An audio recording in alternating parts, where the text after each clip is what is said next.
one of the prisms through which they would view India is the China factor, as a counterbalance to China within Asia. That's not the only thing, obviously. There are other factors as well.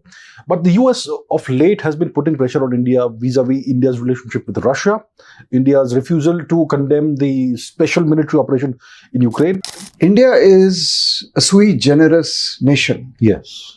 We are not an ally in the form of a NATO ally. We are not an adversary. We fall somewhere in between. We are a friend. And friends need to be respected for their choices, both domestic, how they run their country, and their foreign policy choices. One of the Russians told us that, this is a war in which tanks have ceased to matter. Yeah. Aircraft have ceased to matter. The war is being held in a condition where you don't see your enemy face to face. It's being conducted through all kinds of other means. Yes. So the old assets which you had, one of them told me that they've got enough tanks to drive all across Europe, but they're not using those. Ambassador Pankaj Saran, welcome to the podcast. It's wonderful to finally have you on the podcast. Thank you, Abhijit. It's a pleasure to be with you, and I'm so happy to join your fantastic success story. Thank you, sir. Thank you.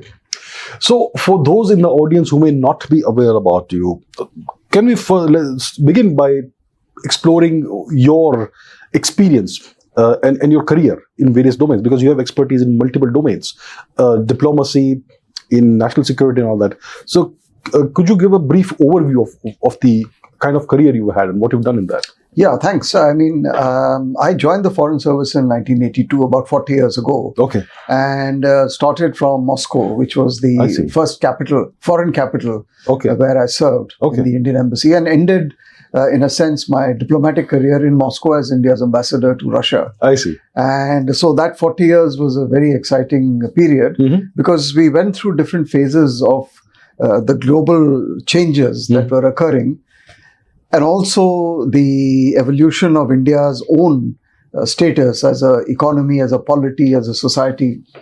So naturally, as part of the Foreign Service, I traveled and served in different missions of India, different parts of the world, Washington, Geneva, Egypt.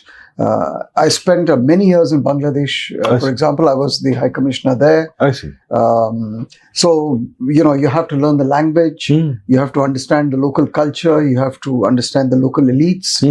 How policy is made in those countries, how it affects India, and how India interacts, and how can India promote its own interests in these countries and capitals. So, on the face of it, it looks simple, but actually it's a very complex and intricate kind of a set of skills that you need. And I, to be honest, thoroughly enjoyed what I was doing, learning as I went along. I also spent many, many years in Delhi, in the Prime Minister's office. I served with all the Prime Ministers, starting from Narasimha Rao till the current Prime Minister in their office. I was in the National Security Council Secretariat. That was my last assignment as the Deputy National Security Advisor. That was a very different kind of a job. So I would say it was all very exciting, different challenges, different, kind of milestones, stages of, for example, ours was the generation which witnessed the assassinations of Indira Gandhi, of Rajiv Gandhi. Yes. We witnessed the turbulence of the 1990s.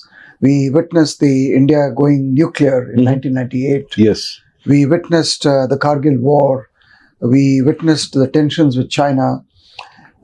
And then the election of Prime Minister Modi 10 years ago. Yes. So a lot was happening. And on the global stage, the collapse of the Soviet Union, the turbulence in the Middle East, and so on. So there was, the war against terror, the 9/11 attacks. We saw, for example, on the economic side, how the East Asian crisis took place. Yes. We saw the 2008 crisis, the financial crisis which consumed the world. Yes. And of course, more recently, the COVID crisis. So what you realize is that, you really need to have a set of skills that can equip you to just handle these surprises, strategic surprises, I would say, Yes. unforeseen events. Mhm. Because one of the things about a diplomatic profession or national security profession is, you plan and hope for the best, but you plan for the worst. Mhm. And so you have to find the kind of right skills which equip you to deal with these kinds of situations which you do not necessarily foresee. Mhm. Frankly, no one foresaw the COVID pandemic Yes. or the 9/11 attacks in New York, Yes. or even the 26/11 attacks in Mumbai. Yes. So the question then is, how do you respond? How do you shape policy? How do you prepare yourself for the future? Mhm. But I would say, on the whole, if we look back, there is no question that India's image and standing has increased significantly Indeed. on the global stage. Yes.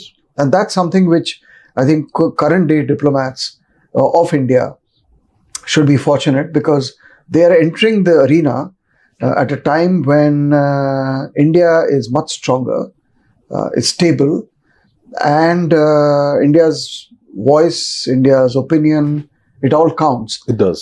And and you can actually also then influence global developments Yes. to a certain extent. Not very much, but much more than what you could do maybe in the 80s or the 90s. Indeed. So I would say, and I'm sure we will discuss it, the flux that we are in, which is an understatement, Yes. suggests that your interface with the world as India has become much more important today, Mhm. and much more closely linked to your domestic agenda Mhm. and domestic goals Yes. than ever before. Mhm. So you can't really segregate foreign policy with domestic policy, or technology with hard security. It's actually all now merging into a very complex whole, Yes. and you need multi-dimensional awareness Mm. and multi-dimensional skills. Yes. So multinationals and corporates have to understand geopolitics, Oh, they do. Yes. and the foreign policy guys and the diplomats have to understand technology, Indeed. the whole battle for resources, the battle for economic supremacy. Yes. Anyway, so that's the whole kind of way I look at it. Mhm. But I would say I was very happy and very lucky to be a part of this journey Mhm. and witness it from the trenches, so to say, in good places and bad places, because sometimes you get assigned to difficult stations, Yes. sometimes not so difficult. Mhm. When I was in Washington, for example, Mhm. creature comforts obviously were very good, Of course. but we were up against a back to the wall, because that was the early 90s. Okay. We had Punjab, we had Kashmir. Yes. We were under huge pressure in the US Congress. The relationship was very frosty. Mm. And every day we would walk across, talk to congressmen, senators, staffers, trying to explain India to them. It was very tough. I see. So it wasn't easy. Mhm. So, but now, of course, things are different. So a place in terms of its physical attributes is okay. Mhm. But I think what's more important is the relationship with that country at that point in time. Mhm. So, How would you see the India-US relationship today compared to, let's say, in the early 90s? I mean, the Americans had India under various kinds of pressure. There was the Khalistan issue, there was the Pakistani terrorism, which was being funneled into India. All of that, one could say, was being financed by the US. I don't think it would be wrong to say that. So India was under a tremendous amount of pressure. India had no real strengths. India's hard power overall was very low. Today, it's a different story. So how has the relationship changed, and how is it today? I think the relationship has changed a lot. Okay. It's a good question. Why has it changed? Mhm. I mean, what has changed to bring about this change? Yes. One obvious answer is India's own capacities have grown. We have been successful Mhm. in transforming our country within a democratic framework. So the constitution has been resilient. Yes. Our institutions have been strong, and that has earned us respect. But that's not the only answer. I think it's much more than that. It is also a function of rediscovering each other and seeing each other through a different prism. Mhm. The Cold War prism was the United States, Soviet Union, The United States saw India and the Soviet Union on one side. Yes. It was a complete backer of Pakistan in every sense of the term. 1971, I think, epitomized the Sino-US-Pak axis Yes. that worked actively against India. Yes. And that, I think, was really the high point of the India-US problem. And then, as you said, of course, when Afghanistan happened, when the Soviets invaded, the US agenda was basically to defeat the Soviets. Yes. And Pakistan was their primary ally. Yes. And the CIA and the ISI worked hand in hand. Yes. And India was the collateral damage. Yes. Because a lot of the operations were also targeted to keep the Indian frontier quiet, which was both Kashmir, later on, but initially Punjab. Punjab, yes. And we were bogged down. It was only after the Soviet collapse in 91, the emergence of the United States as a superpower, as the sole kind of superpower, Yes. and the more relaxed attitude towards the world and to India, that we began to feature in their calculations. But in 98, when we went nuclear, we were put under sanctions. Yes. The US-India relationship ruptured. But then you had the Stroop-Talbot Jaswant Singh dialogue for years.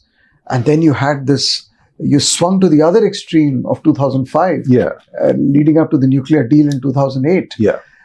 So I would say it was also a function of the global situation, of the need for each other, greater respect by the United States of India's strategic priorities, concerns, and a more relaxed attitude in India about the United States and their, how they saw India.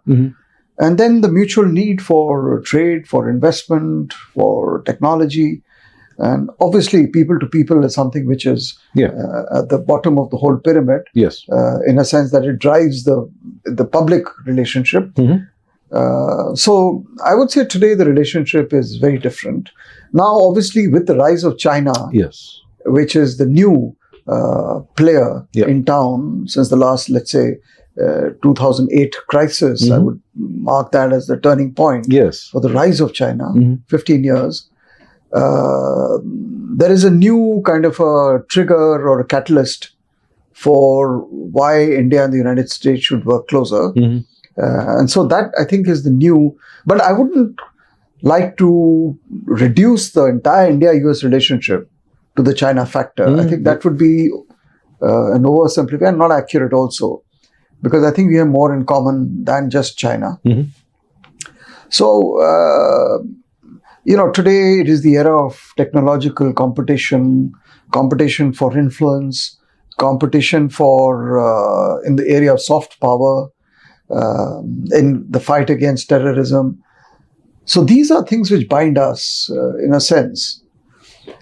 So, I would say that it's a more mature relationship. Also remember that in the last, let's say, 30 years, we've lived through different administrations, and the consensus there on both sides is that the India relationship should continue.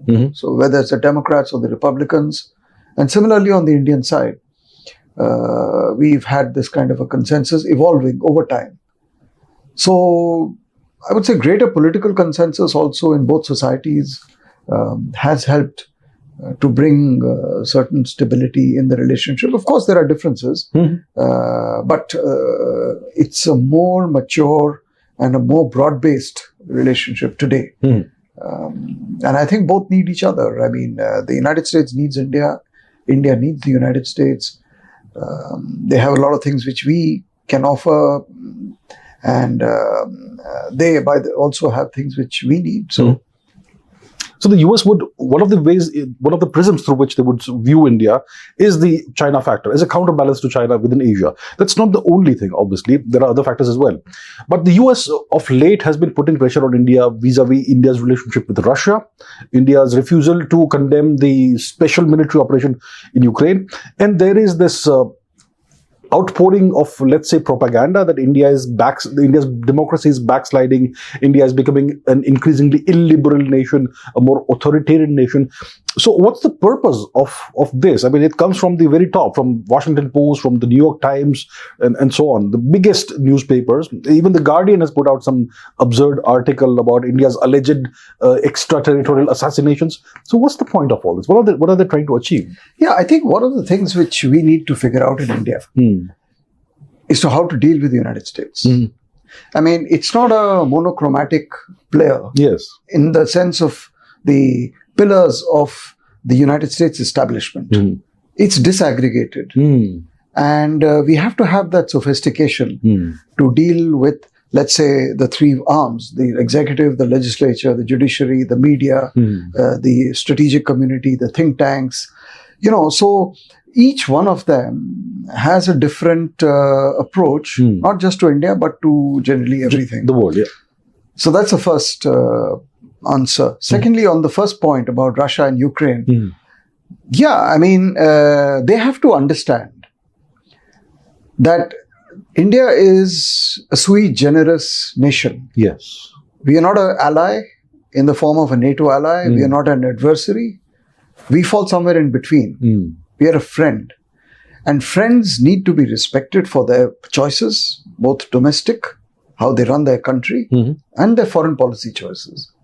And so they have to be given that space to conduct themselves as independent sovereign nations. So the question is with the United States to understand and to develop the ability to deal with a non-ally, a non-adversary, but someone who's somewhere in between. So we are non-West, as our foreign minister has said many times. Yes. But it doesn't mean we are anti-West. Exactly. So that's really important. And that's how I would fit in the Ukraine-Russia business. That,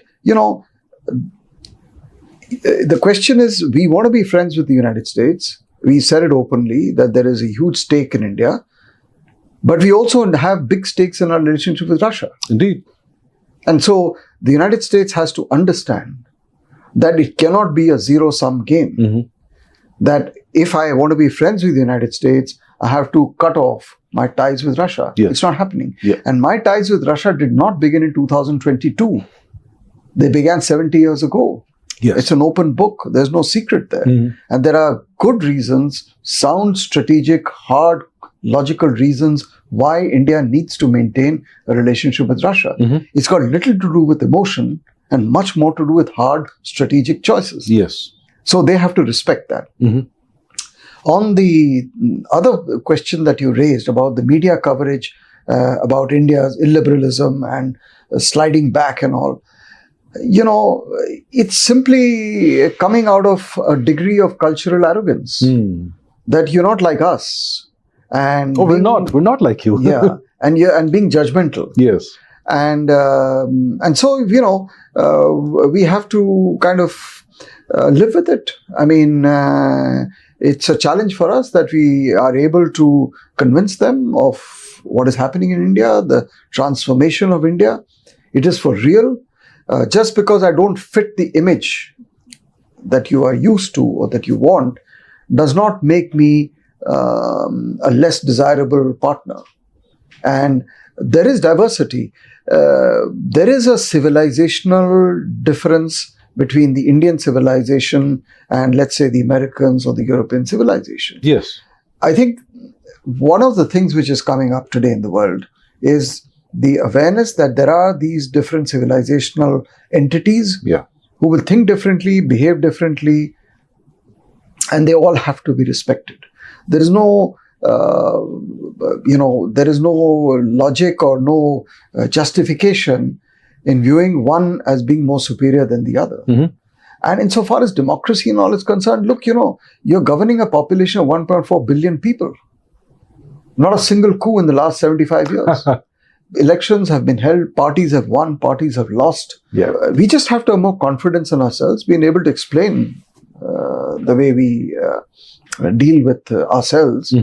And the fact is that you are trying to engage in a transformation of a scale which the world has not seen. Yes. Within a democratic framework. Yes. Now, that is a reality. We know it.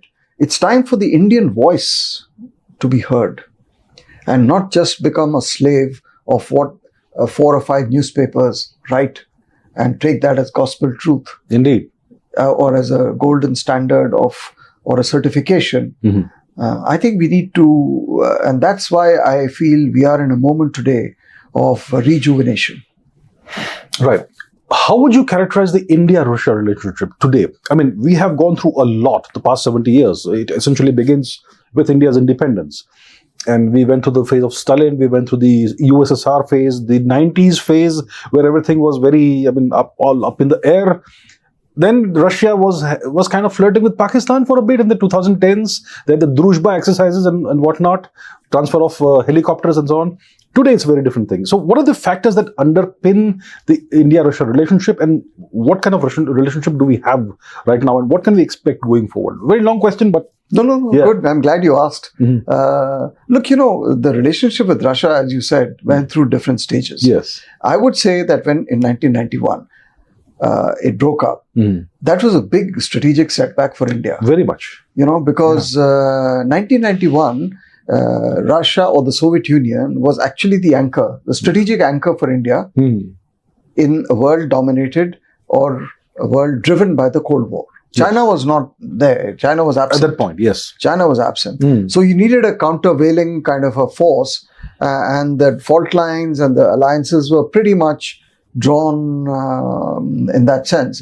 So when it collapsed, India, certainly the Indian leadership felt very insecure. And then we built it up gradually. But the build-up in the relationship actually began only in 2000 or 1999 when Vladimir Putin became Prime Minister and then President. Yes. And for the last 24 years, the relationship has picked up from the mess it was in the 90s. In the 90s, under Yeltsin and Coercive, Russia was looking to the West. They were the darlings of the West. Yes. But there was anarchy in Moscow, in Russia. Yes. It had collapsed. Is that the time when you were ambassador? I was ambassador in 16 to 18. Okay, recently. Much more recently. Okay. Much more recently. So that was a period of anarchy within and a complete turnaround to the West. Yes. On the outside. Gorbachev did this Pizza Hut commercial. Yeah. So he was the favorite of the West. Even more than him was Boris Yeltsin, yes. who was actually considered to be the savior of Russia. But that's not how the people of Russia felt. Oh no. So I think, and then of course over time the relationship grew, but mostly driven by the military purchases from Russia, which we got because we were not getting it from anywhere else. So there was technology denial, there were sanctions by the West. We were unable to procure any military hardware. We were sanctioned after the nuclear explosions in 98. So in that sense, Russia was giving us stuff we were not getting from anywhere else. Yes. Then there was no real bilateral dispute between India and Russia. We don't have a common border, first of all. We don't have a common border. Yeah. We don't have a disputed area also. I mean, nothing. On Kashmir, they were taking very good positions in the Security Council, on everywhere else. They were not talking to us or talking down to us on human rights and this and that. Yes. Typically, they don't really comment on internal affairs. And the political relationship was good. We were developing this new relationship with President Putin and so on. Yes. So it was actually developing quite well. Even during the 2008 breakthrough with the United States, Russia was still very much cooperative. And in the early 2000s, Russia still was very much a partner of the West. The G7 became the G8. Putin was being invited to Europe, to the United States. He was moving around with Western leaders. Yes. So the world was more relaxed at that time. And that provided us the opportunity to develop with both the United States and Russia. So today, obviously, we have taken the position that we have on Ukraine, yes, which is, in a sense, principled. And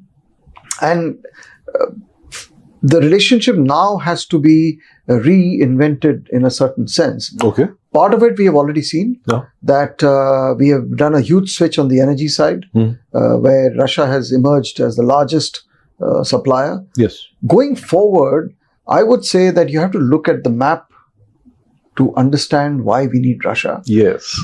If you're looking at the Eurasian continent and you're looking at China on the one side and Russia on the other, which are the dominant Eurasian powers geographically, you have to ask yourself, how do I play both Russia and China?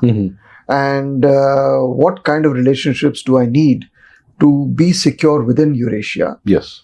And do I convert a friend into an enemy? That's what I have to ask myself. Yes. If Russia is a friend or a partner, how do I preserve this friendship? Now, if you say you don't like the Russia-China relationship, I put it the other way. Why don't you like it? You don't like it because you want Russia to be your friend, not China's friend. If Russia was only your friend and not China's friend, you'd be a happier man. But the fact is that if you want Russia to be on your side, you have to invest in that relationship.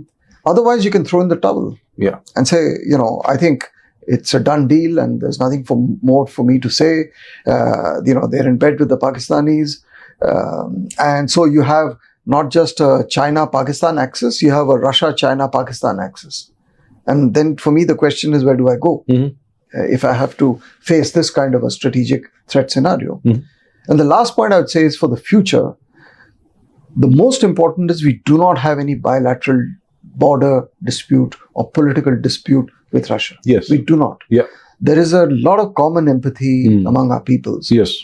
And to my mind, much more importantly, if you have to develop and double or triple your GDP, the one thing you need is not just technology, it's not just markets, you need natural resources. You need mineral resources. You need fresh water. You need timber.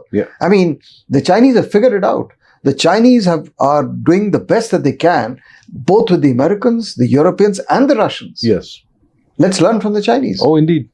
And so, if you want that vast deposits of natural resources, which Russia possesses, and no other country possesses on that scale, I need to ensure that I get access to them. And for that, I need a friendly Moscow. So these are some of the aspects of the relationship. Sorry, long answer. No, absolutely. Wonderful answer, sir. How would you characterize the Russia-China relationship? There are people who would like to call it an alliance. I don't see it as an alliance. I see it kind of as an arrangement that two neighbors have. They have a long border. They have had a wonderful history, 1969, Ussuri River dispute, clashes and all.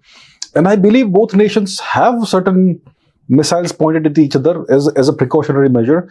Do you think the Russians see China as a trustworthy ally, as a partner? Or do you think there is something simmering below the surface? I mean, recently the Chinese even renamed some places that are part of Russia. And they kind of reopened that island dispute, the Ussuri River thing. Yeah, so they've had the history, right, of the communist parties of the Soviet Union and China. The split happened. And the Americans played that game. Oh, they did. I mean, they used the Chinese, they used the Soviets against the Chinese, and vice versa. So, so I would say to understand the Russia-China relationship, you have to have a good understanding of the Russian psyche and the way Russia thinks of itself. And it thinks of itself as a major power, as a civilization, as a cultural entity. So for it to subjugate itself to China from a sociological or a political point of view is highly unlikely. Yes. The fact is that they have moved closer together in the last few years. Yes. There are different aspects of that closeness. But the most important is the economic, the natural resources. Yes. Russia has in fact become a supplier of oil and gas to China. And China is now, because of the sanctions, dominating the Russian market for technology and so on. So the Russia-China relationship is something we have to watch. We have to be careful. But we also have to be sophisticated enough to understand the nature of the two societies, to see to what extent that this relationship progresses in terms of a military alliance. What position, let's say, would Russia take in the event of an India-China military clash? That's a good question. That's the question we have to ask. Yes. What can India do to prevent further closeness between Russia and China? How can India leverage our friendship with Russia to tame or to tone down Chinese aggression on our border?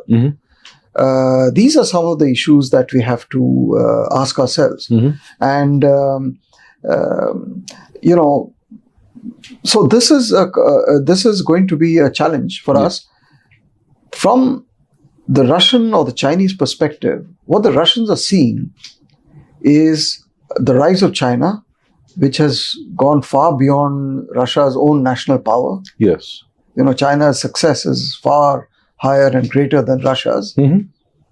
But China is also not really holding back in terms of its engagement with Europe, which is a continent and a set of countries with whom Russia is at war today, literally. Yes. So from sitting in Moscow, you have the vision of Beijing sitting in bed with your worst enemies, whether it's France or Germany or anyone else, or Europe as a whole. Yes. You see how the United States and the Chinese economies are joined so organically. At the hip. Yeah, Yes. at the hip. And so this is your best friend, by the way. Yeah. So you would expect your best friend to have some loyalty to you. Oh, yes. So if you're getting under siege from a set two powers, you would expect your best friend to also join you. But here you have a situation where your supposed best friend is racing ahead with your adversaries. Yeah. So this is a fundamental contradiction in the Russia-China relationship, and the Russians realize it. So I would say our challenge is to maintain the friendship with Russia. We don't have the luxury of driving or pursuing any policies which would contribute to Russia's further going into the Chinese embrace. Yes. The Americans may have it. The Europeans don't. But the Americans may have that luxury of driving Russia more and more into the Chinese arms. I don't think India has. Would it be correct to say that from India's perspective, a strong Russia is beneficial for us vis-a-vis the US and China?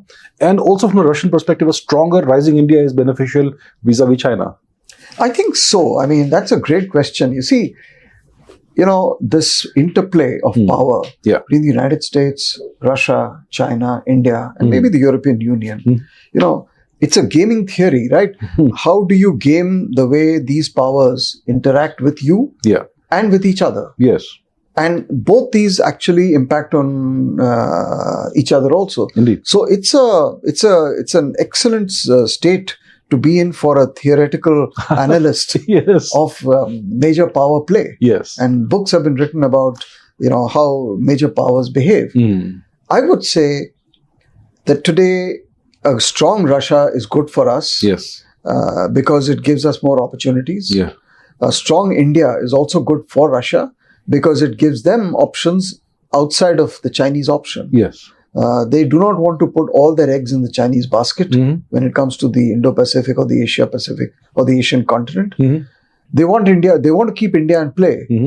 So for very different reasons, both the Americans and the Russians want to keep India in play. Yes, different reasons, very different reasons. But they both want India to play, and they both want India to succeed. And we would like China's rise to be counterbalanced by credible other powers. Yes. So that we, in a sense, put China into a system where there are checks and balances rather than creating another hegemon. Yes. Or creating a world which is run by a duopoly. Yes. Of the United States and China. Yes. So I think it's good for everyone that we have some kind of a more distributed sense of distributed power in the world. A multipolar system. A multipolar system. Yeah. And the reason, I think one of the reasons why we say this is because all objective conditions suggest that India is on track. Yes. To become a part of the distributed power centers. maybe in the next, decade or two. But we are on track. Yes. And so we believe that we can actually influence global stability, strategic stability, and how powers deal with each other. A lot has been said and written about the Ukraine conflict, which has been going on since February 22. How do you see it going? It's kind of in the long war kind of scenario. It's just meandering on. What do you think is the future of Ukraine? Do you see Ukraine being partitioned? Do you see Russia annexing it all? Or do you see Ukraine in victory with the help of the West? Yeah. So, it's now we are entering the third year of the conflict. Yes. It's gone through different stages. Yes. From what I can make out, the Russians are clearly gaining the upper hand militarily and on the battlefield. And it's a machine, it's a military machine, Yes. Which really cannot be stopped by Ukraine. Yeah. It may be possible to stop it through the full deployment of the NATO forces. That would be a major escalation. Yeah, that's a world war. Yeah, that's a world war. Right now, the Russians themselves tell you they are fighting with just a fraction of their military power. And that's true. Because their military and their doctrines and their national power and their nuclear weapons and everything have been built not to defeat Ukraine, Yes. but to defeat the NATO. Yes. And they haven't deployed all that. They haven't. So clearly in the last 2 years, the machine is grinding towards success. In my opinion, Russia has already got what it wanted. Oh, Those four, that sliver of territory on the east. Yeah. They've got all that. Yeah. That's what he needed. If he gets something more, that will be a bonus. But if they go down the current path, then I think by the end of the year, you would see more gain of territory by Russia. Ukraine in a much more difficult position. And the NATO will really have to take a call on what to do.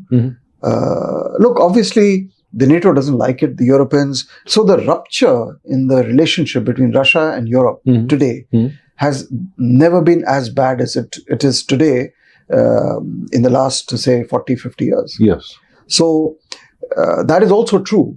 And when you talk to the both sides, which we can do and we have done, Yes.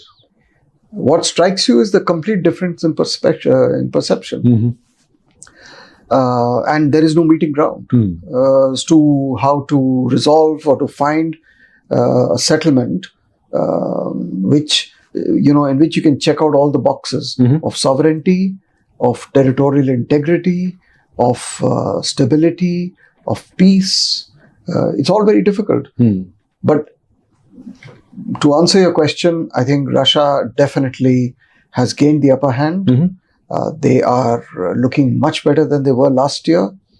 Ukrainian defenses, military power. One of the Russians told us that, this is a war in which tanks have ceased to matter. Yeah. Aircraft have ceased to matter. The war is being held in a condition where you don't see your enemy face to face. Yes. It's being conducted through all kinds of other means. Yes. So the old assets which you had, one of them told me that they've got enough tanks to drive all across Europe, but they're not using those. I mean, so I think there is a change on the ground. I don't know how much of Ukraine they will want to keep eventually. They will be prepared for negotiation. At what stage, we don't know. The peace summit idea is gathering momentum, but the Russians keep saying that they won't have anything to do with it till as long as they're not a part of peace summit. Okay.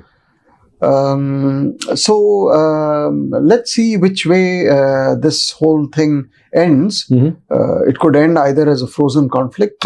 It could end in an armistice. It could end in de-escalation, gradual ceasefire. Will it end in return of territory? We don't know. But the situation on the ground in Ukraine has changed. And the biggest sufferer in all this has been Ukraine. Of course. And Europe. These are the two who have been the biggest victims of the conflict. the West would like us to believe that Russia wants to go ahead, take the whole of Ukraine, then go ahead and take Poland and much more. Is that quite the case? No, that's absolutely not true.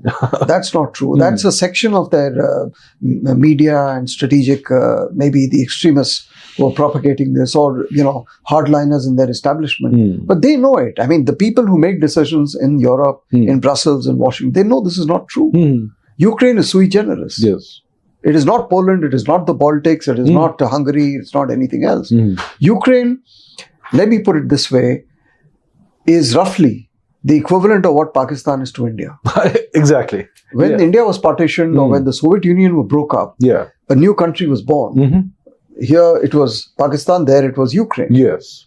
Everything is the same between India and Pakistan. Everything is the same between Russia and Ukraine. Indeed. It's nothing but an aftershock or a tremor of 1991. And everyone knows this. The Europeans, the Americans, the Russians, of course, know it. So it is simply not true to say that this is the precursor to Russian invasions of other countries. If Russia is going to Poland or anyone else, it's a Russia-NATO war. Yes, it is. That once that happens, it is. And I don't see that happening. And I don't think we should take that claim very seriously, because this is a very different kind of a war, or a different kind of a military operation, which is limited to Ukraine. And the reason why it is specific is known so well, because that is why you actually had the Minsk agreements, the Normandy format. Yeah. You did everything because you realized and you understood that Ukraine is special. And, that's how it is. And this whole thing began in 2013, 14. Oh, yeah. It's been playing out since then. And now it's just come out into the open. It's come out in the open.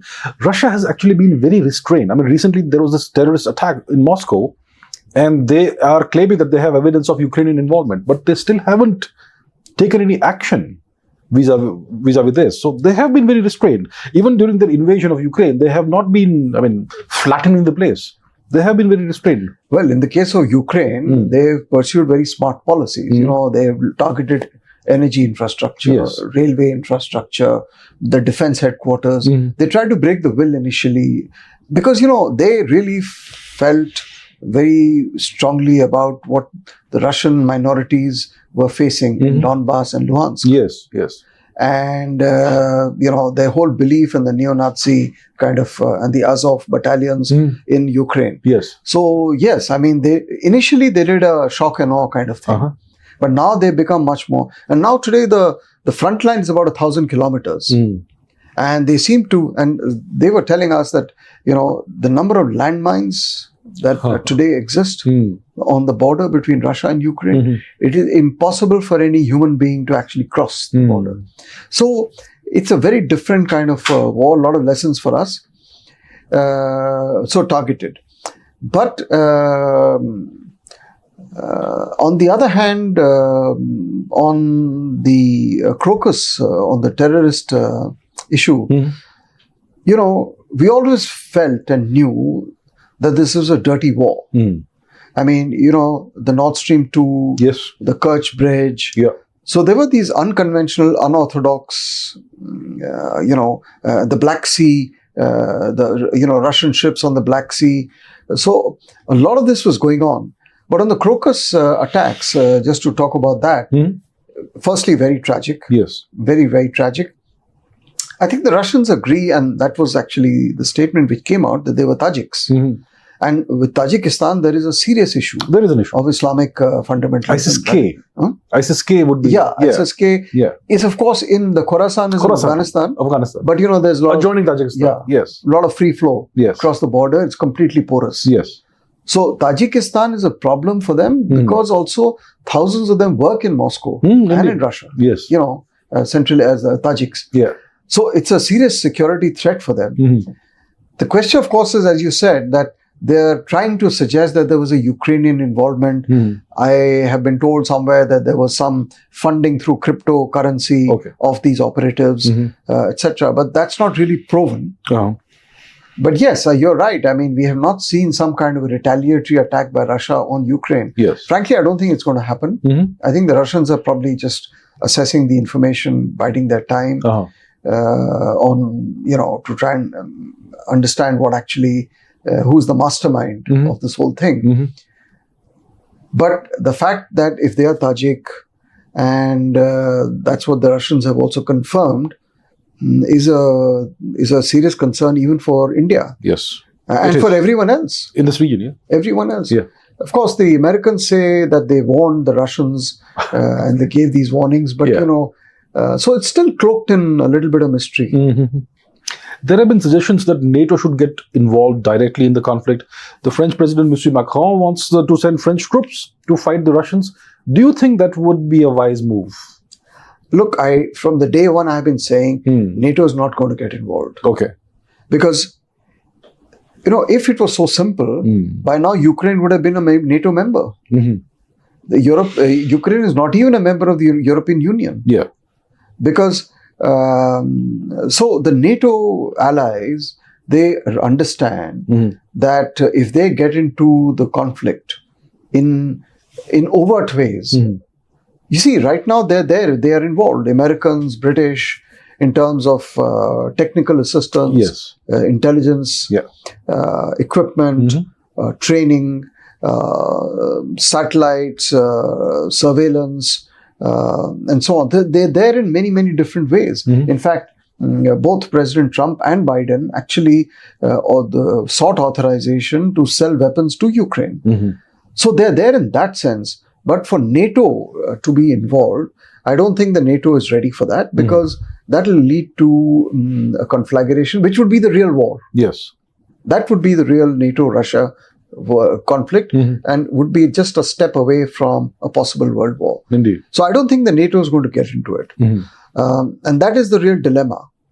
So as a substitute for getting into the war, they used all other instruments at their disposal in the form of sanctions. So they pulverized, or they tried to pulverize Russia's economic might, trade, access to finance, technology, kind of taking over their financial assets, freezing them. So they did all of that. Yes. They launched a massive global campaign to demonize Russia, to vilify the Cancel Russia project. So everything short of military war or conflict. Yes. So I don't think they're ready for it. And I also don't think President Macron's idea has gained much traction, even within Europe. So I think it's unlikely, and I also don't think there is much appetite for NATO involvement in Ukraine. Okay, let's talk about the other big flashpoint, the Middle East. It all begins on October 7 with the Hamas terrorist attack on Israel. Then there's this entire war going on, and now there's the Iran angle as in here as well. How do you see the whole situation? It's another big flashpoint that could lead to significant instability or a war. Yeah, so I really don't know what has happened to the world. Maybe some astrologer would have predicted, because in COVID in 2020 came from the blue. And then it all went wrong. And since then, COVID has brought some supernatural curse to the world we live in, because just when we thought we were in the middle of one conflict, then we thought that we were making progress in West Asia. As rapprochement between the Gulf and Israel. And within the Gulf states. And more and more countries were beginning to show willingness to talk to Israel. The Palestinian issue had completely been submerged by these other positive developments. One fine day, this whole thing has blown up on our face. And so, as usual, I think West Asia is a multi-layered fault lines. Obviously, the existential one is Israel-Palestine, the Arab-Palestine, the Palestine question.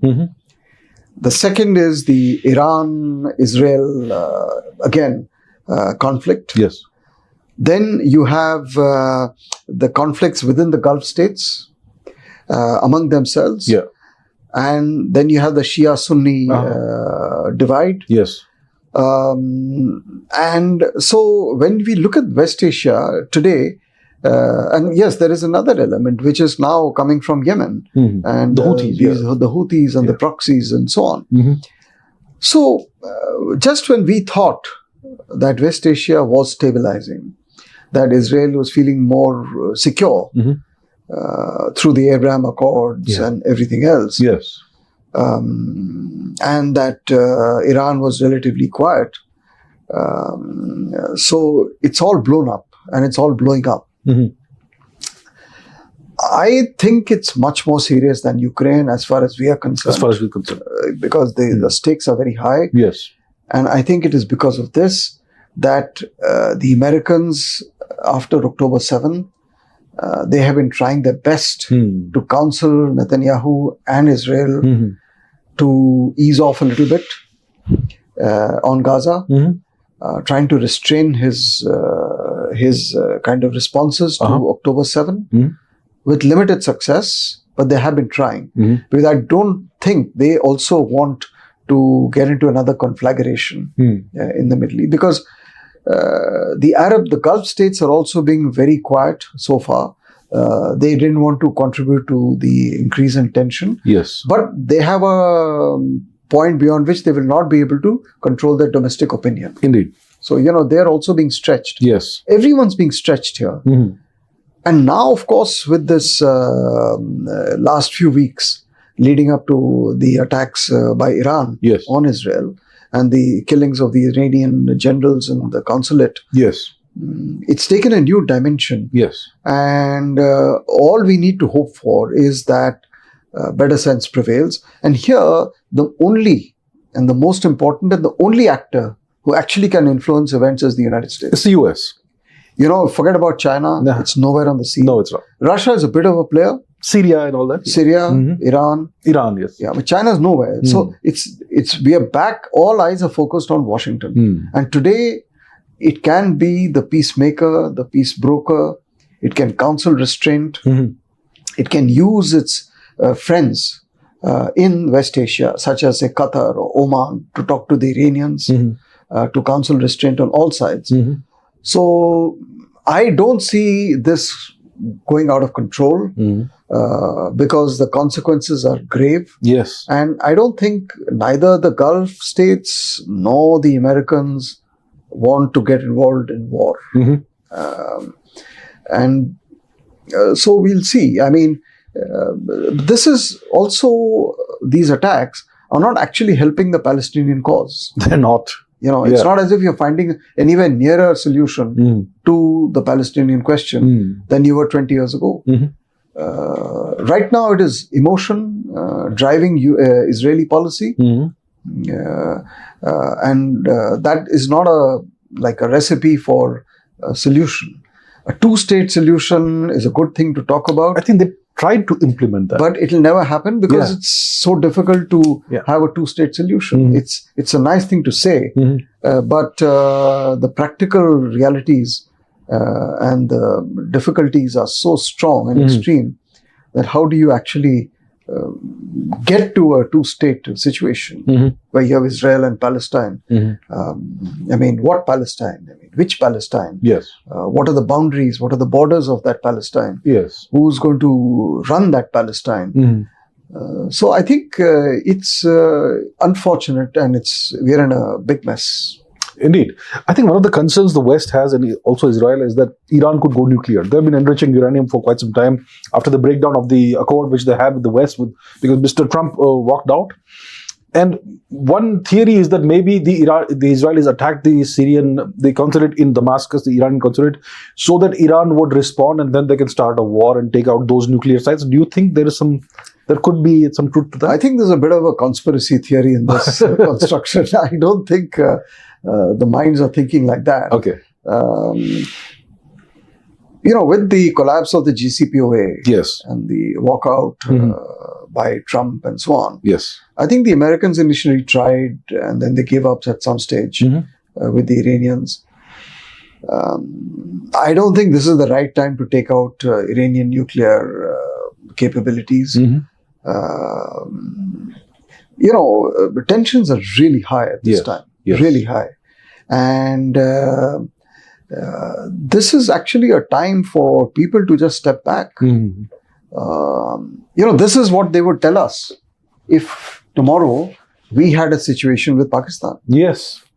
I can exactly forecast the kind of statements that would be coming out from these very same capitals about an India-Pakistan conflagration or even an India-China conflagration. So, no one actually, it's okay. The fun and games are over. The Houthis are shooting off here and there. But Iran is Iran. This is a serious matter. This is serious. Yes. So you can't afford to. So you have to control the hotheads in your own establishments, in the media, in the strategic community, who are, the Twitter warriors and, the garbage that is coming out on Twitter with instant solutions, instant recipes. Yes. That's not the way, nations conduct relationships. So I would say I don't think people are going to take that risk today. Okay. Let's focus on China now. Let's turn our focus to China. China and India, we know this kind of relationship we have. Not a good relationship. Entirely China's fault. We didn't start any of that. And they recently renamed some 30 locations in Arunachal Pradesh. And their spokespeople keep on claiming that is their Zangnan and all. Yeah. So there's this constant stream of attacks on India from social media, from their official spokespeople. They're trying to raise the tensions. What are they trying to achieve? I think a lot of it has got to do with our elections. Okay. And I think they are trying to see how they can, fish around, muddy the waters a little bit. It's very typical Chinese policy of coercion, of mind games, of trying to weaken your confidence, your morale. So it's all part of all that kind of thing. And I don't think they kind of expected the response that they got from us in 2020 in Eastern Ladakh, the scale and the speed of our mobilization. I don't think they expected it. It came as a bit of a surprise to them. They saw this tough resolve. And in my mind, 2020 actually was the turning point when China effectively lost India. At least the Indian strategic and security and the foreign policy establishment. And as you said, the Chinese saying, you tie the knot, you have to untie the knot. You have to restore the confidence in India that we will not get into a situation like this again after a few years. You have to also ask yourself and convince us that you genuinely believe what you say, that the world is big enough for India and China. You say that nicely. Yes. It sounds very nice. But everything else about your policies suggests otherwise. Indeed. That there is a well thought out strategy to somehow complicate life for India, to contain India, to restrain India, etc. So a lot of the onus, I would say, is on China. Yes. But again, I mean, in the years to come, this will be our single biggest foreign policy challenge. Indeed. As to how India interacts with China and deals with China. And here, there are a range of options available to us on how we should deal with them. And, how we calibrate, how we fine-tune is contextual. It also depends on our own successes. Yes. And it also depends on what time frame you're asking this question. You're talking 3 years, you're talking 10 years, you're talking 5 years. Okay. So it's like multiple issues involved in choosing policy. But at the end of the day, if you want to talk about, and the Chinese talk about, a multipolar world, the fact is the multipolar world begins in Asia through a multipolar Asia. Yes. You have to recognize that there are states which demand respect, which are civilizational, Yes. which are rising. Mhm. And you have to show the ability. I mean, are you going to become the next America? What kind of a power are you aspiring to be? Mhm. The next hegemon, or a different kind of a superpower or a major power? Mhm. How much of India's concerns are you going to take into account? So I would say that as India's capacity grows militarily, economically, it will impact the relationship, Mhm. both in good ways and bad ways. But and you also have to accept, the Chinese have to accept the fact that India will have friends, India will have partners. China doesn't have friends. And China does not have friends, or it has the wrong friends. So, so if you're going to create a threat in the mind of a neighbor, the neighbor will respond. Yes. I mean, if through your actions you're going to somehow persuade or drive India into the arms of the Americans or the West, then you have to ask yourself the question: do you need to have self-correction in your behavior to India? So there is the military aspect with China, there is the economic aspect and trade aspect, which is a huge pillar. Military is a huge pillar, security. Yes. Then the rest of it, the social, cultural, this, that, and the other. So I think we have the full range. Yes. And the touch points between India and China are bound to grow. Bilaterally, regionally, globally, you're going to come up with them everywhere. Yes. And we have to, so you cannot, dictate how the world will run by misusing your economic or other successes. You have to show that, and everyone's actually, even the Russians, I mean, on the BRI, there is a big issue between the BRI of Russia and the Eurasian Economic Union project of the Russians. They don't agree. And there is a very subtle and sometimes not so subtle power play going on between these two big giants. Yes. I'm not even talking about China and the West. So these are the things which we have to watch out for. Oh, in the past, when the Indian media used to talk about foreign policy, they would typically talk about Pakistan. Today, it's no longer the case. Today, we talk about the US, we talk about China and other things. But where does Pakistan still figure from our national security calculus perspective? And where does Afghanistan fit into that? Yeah. See, look, again, I mean, at one level, clearly, I think what we have done, this government has done fairly well, is to have de-hyphenated India from Pakistan. Indeed. Article 370 and the success after that, from 19 till 24, 5 years. Yes.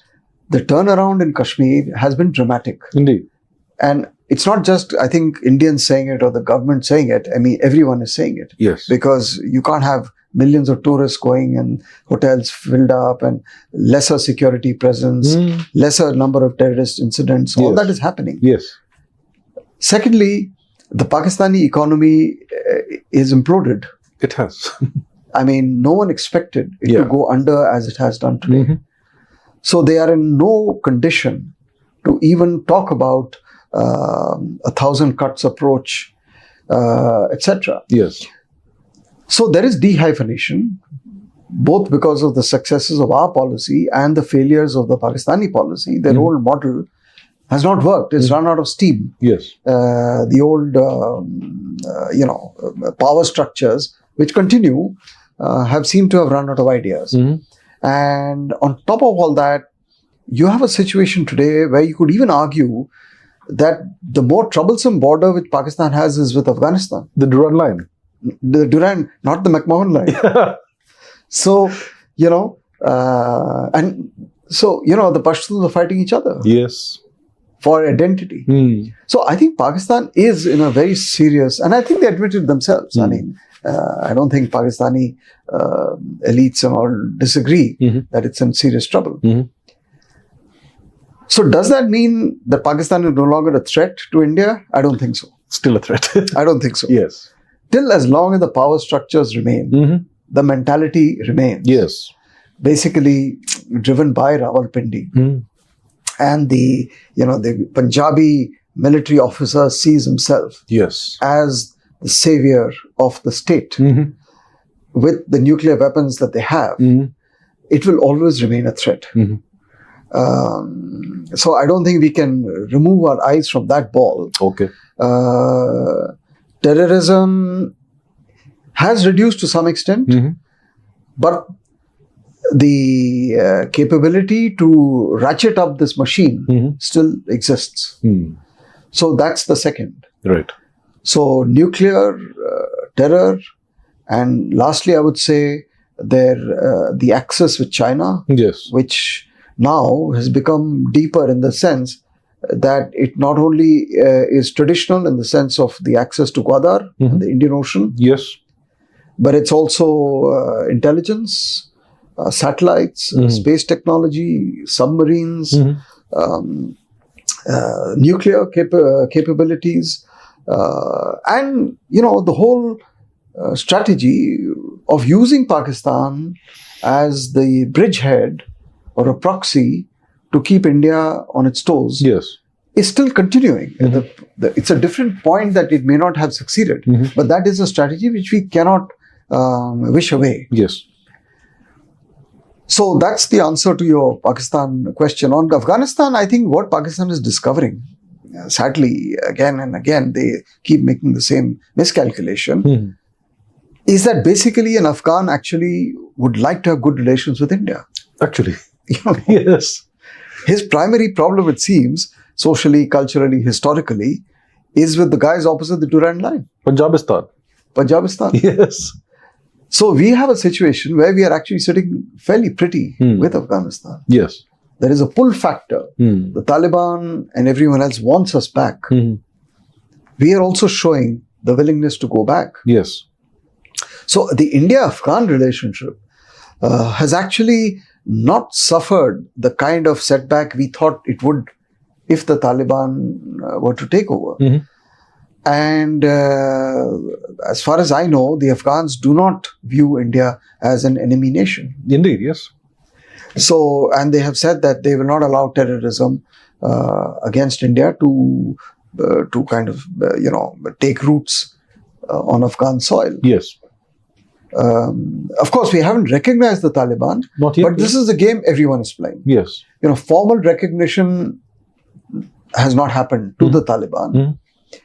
But short of that, there are contacts. There are visits. Yes. And everything else is happening. So I think our Afghan policy is also very quietly moving in the right direction and actually, I think, fairly effective. So that is how I would see the Afghan situation. Right. BRICS has recently expanded and very interesting countries have come in. One African nation, Ethiopia, I'm glad that happened. But some very strange bedfellows. I mean, we have Iran and we have certain US allies in the mix. What's going on? And should Pakistan be brought in? The Chinese are pushing for Pakistan to be included. So how do you see this? Yeah, I mean, look, we have to assume that the Pakistanis will want to get in. Yeah. We have to assume that the Chinese will push the Pakistanis. Yes. The question is, what do you do about it? I mean, there are many things you can do about it. You can either say out on the table, listen, it's either them or us. You bring them in, we'll walk out. Yeah. That's one way of talking to them. The other is saying, what is he bringing into the BRICS platform? Yeah. I mean, so the Pakistan issue is there. I mean, I think I think the Indian establishment, it appears to me, is fairly confident of handling that kind of situation. But on the expansion, clearly, it seems that there is a whole set of countries which, after Ukraine and everything else that has happened, feels the need to become a part of a bigger coalition, which is neither the East nor the West. And as you said, there are many which are actually friends of the United States, who are now in BRICS. And I'm sure that India has played a part in ensuring that there is a balanced expansion of BRICS. So, you can be in it and take out from it whatever you need as a nation. And be a part of it till as long as it serves your interests. Yes. There is nothing sacrosanct about any organization. Yes. If you feel that net it is a benefit, you will stay in it. If you feel that tomorrow the returns are diminishing or negative, then you may either just become a passive player, partner, or you may just withdraw. Yes. What we do not want is any organization to be dominated by China or the Russians and the Chinese together seeking to dominate. That we don't want. And I think definitely the presence of India is adding a lot to the respectability and the credibility of BRICS or any other organization. Yes. Which is why India actually is being sought after by so many different groupings, diverse groupings to be a member. Because we bring in, and that, talks to the positioning that India has done on the global stage. There are easy options. I can become a Western ally or a Russian ally. Of course, I can't become a Chinese ally, but, but if I maintain my independence, yes, that brings, enhances my image as someone who is able to look at things differently from a different perspective, which is why we got such ready response in the Global South. Because I think that was, a master stroke of geopolitical timing, because you were able to, put your finger on the pulse of the global street or the south or the street of the South after Ukraine, which was saying, what is going on? Yeah. I mean, here, the two most powerful, richest military blocs or nations are at war and demanding allegiance from us to take sides. Yes. But who's going to look after our interests? And that's when India stepped in. Yes. And that's why it got a ready response. So BRICS expansion is good. It's early days. No one knows which way this is going to go. No one knows who's going to drive its agenda, what shape it will take. It could either be a credible, workable setup, or it could not. Right. Talking about an organization whose early days have long gone, it's the UN. Now, India has been pushing for inclusion of India in the permanent, the five permanent members of the UN Security Council. That needs to be expanded. Is there any progress happening in that front? And does India really need to aspire to that status? You see, again, if any organization has proved how utterly useless it is, it is the United Nations. It is, yes. And above all, its Security Council. And it's a very sad reflection from where we began in 1945. Yes. That today, in the three most serious crises that humanity has faced, COVID, Ukraine, and now this West Asia, the United Nations has been singularly absent. Yes. Either in terms of prevention, or in terms of stabilization, or in terms of solution. It's just been absent. And but the point is, when you have power and when you're in the room, no one is going to allow someone else to walk into the room, and no one is going to allow that power to be ceded or be sacrificed or be distributed to someone else or be diluted. Yes. So this is also a reality, and we have to live with it. Yes. So the result of all this is two things.